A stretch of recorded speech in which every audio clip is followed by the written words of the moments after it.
Hello everyone, this is Lien and welcome back to the Rachelle Anne Miller YouTube channel. Today I'm sharing this new love themed card using the digital stamp called Young Love. This is such an adorable scene.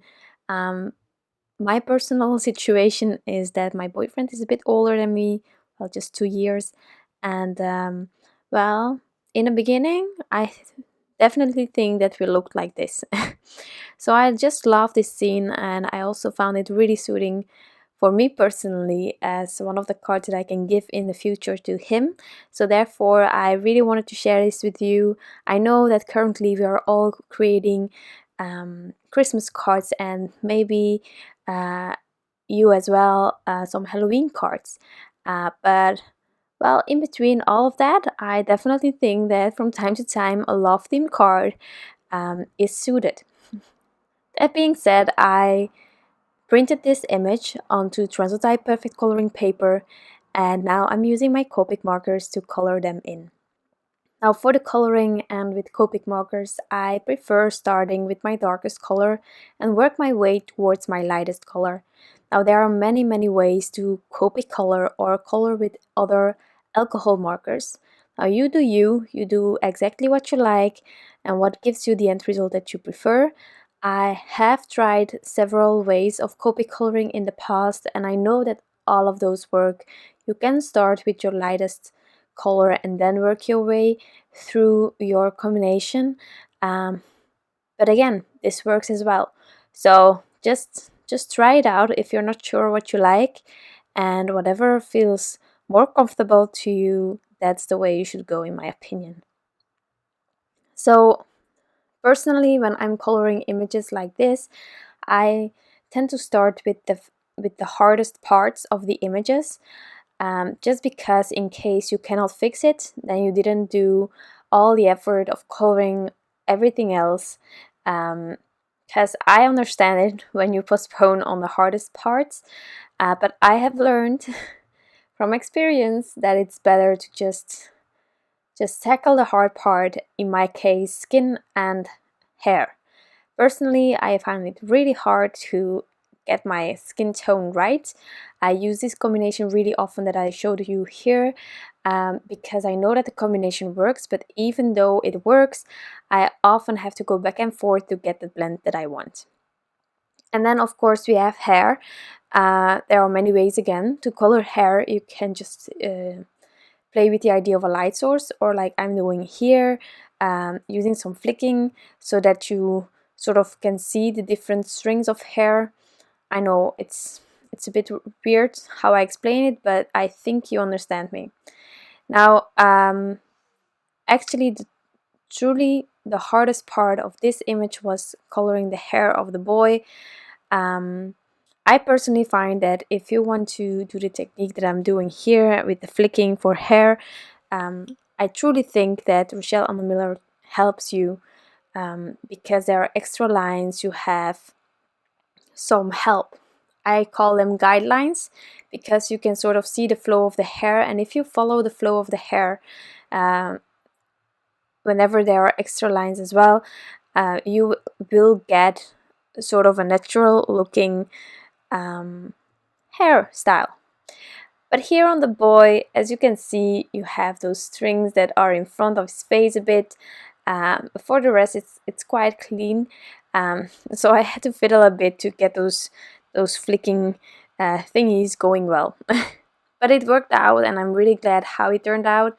I think mostly because of the second layer. On this paper, I personally find adding a second layer really helps with blending, with emphasizing shadows and such. So I need at least 2 layers. But on the hair here of the boy, I actually really focused on those tiny hairs that are in front of his face, and that's how I came to this end result. Now, as you saw me doing, I used exactly the same color combination on the bear, which is really easy. I really like it when I can use several combinations all over the image. It's just the return of the colors that I really like. And so I also use the same browns on the shoes, why not? And then The other hard part on this image was, well, the area where they are sitting on, because I wanted to play with the depth. At the same time, I had no idea how to do that, so my first attempt here, it's rubbish. And I can definitely still improve on the coloring of this, but I'm actually really glad with how it turned out. It just was a bit of fiddling. And if you're not sure about things like I was here, definitely try to start with lighter colors and see whether the shadow is working like that before adding in the darker ones. So here I decided to add in E18 as well to have a bit more of diversity of color, and then I just use those other markers again to create the rest of my blend. But as you can see, the shadowing changes completely while I'm doing my second layer.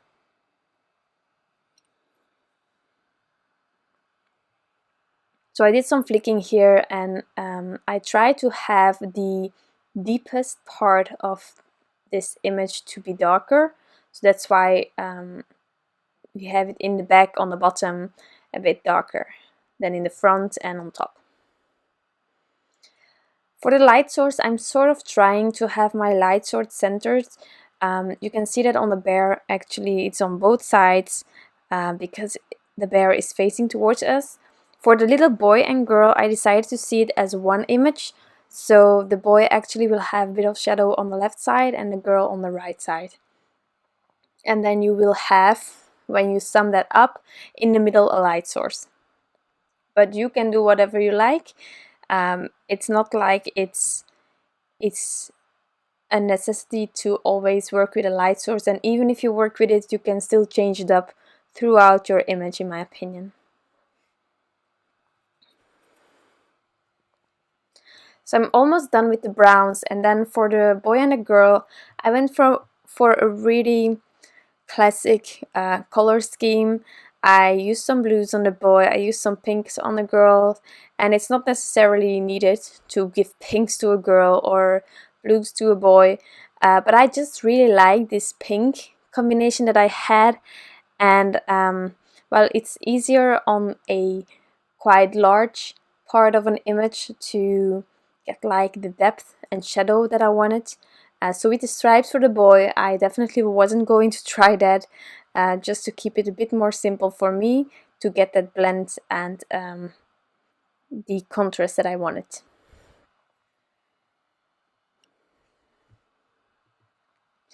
So here I'm starting on the pink, and in the past I used the other part of the combination quite often. So here I'm using R85, R83 and R81. It was a combination that I used really often in the past, and still it's sort of an oldish pink. It's really soft and I love it. But very recently I tried it with the R39 to just have a bit more of a contrasting marker to go in the combination, and I truly loved it. So that's why I decided on this color combination, because once I use this pink, I really like using the blue combination that I'm showing as well. One that I use very often because it's more of a dull blue instead of a really bright and striking blue, but it goes really well with this pink. So that was just how this coloring came together and the color choices. So as I said previously, I'm trying to have those shadows on the boy on the left side, and I did it on the right side for the girl. And I will also use this blue for the t-shirt, for the stripes, where I went a bit random with the blue combinations. And as you can see here, I'm using for other parts of this image, I'm using the same markers but just one less to get my shadows and colors, so that there is a difference in the exact color that I'm using, but we all know that these are the same markers that were used. I also decided to use the same red color for the hearts, and then I will also add the same pink as with the girl on the flower, just to have again those colors return everywhere. I think that helps. I think it fits always. It's a simple way to make sure that your image overall fits together, and it also makes it appear more simple, in my opinion, which I like. I think there is a really powerful, well, it's powerful to create simple things and still be striking. That being said, as you can see, again, those blues are returning that I used on the pants.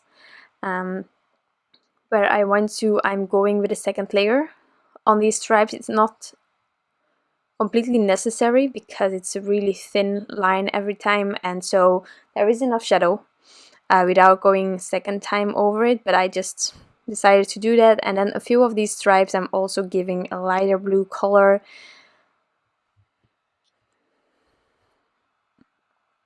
And then actually the coloring is almost done. Just add flower, and then before ending the card I will also add a bit of shadowing, but I will first continue with the making of the card.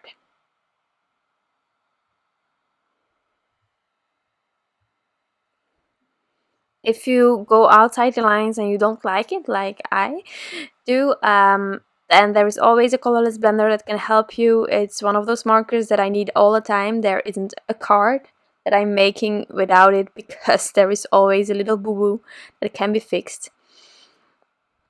So recently I got these new glitter cardstock thingies from Altenew, and you get a set with several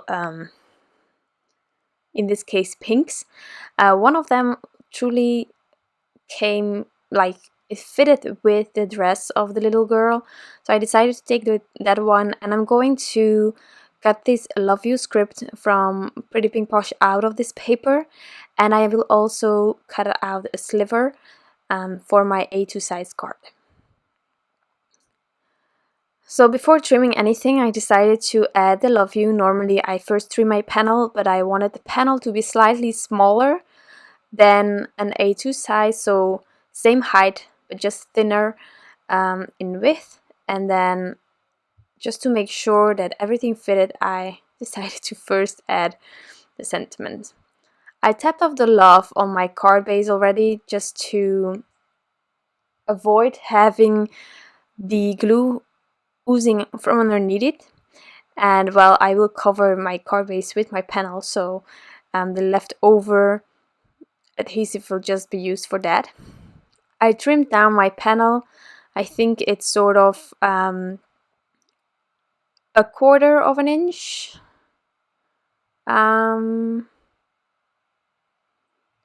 Smaller than an A2 size, I'm not sure. Here in Belgium we use centimeters, so it's half of a centimeter smaller than an A2 size American size card. So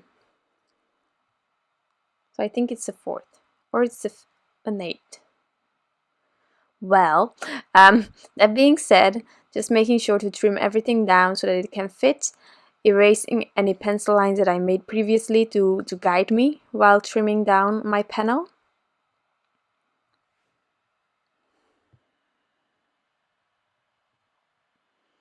And once I'm happy with the sizing, I can add this panel to my card base along with the sliver of pink, so the glitter will return as well, which is a lovely feature, I think. So let's take the Prit adhesive roller. Any adhesive roller goes. I just prefer using a roller instead of liquid glue, because this way you can still remove it if it's not stuck right, but it won't be oozing, it won't be damaging the panel that you might use. Depending on the paper, some of them cannot handle it.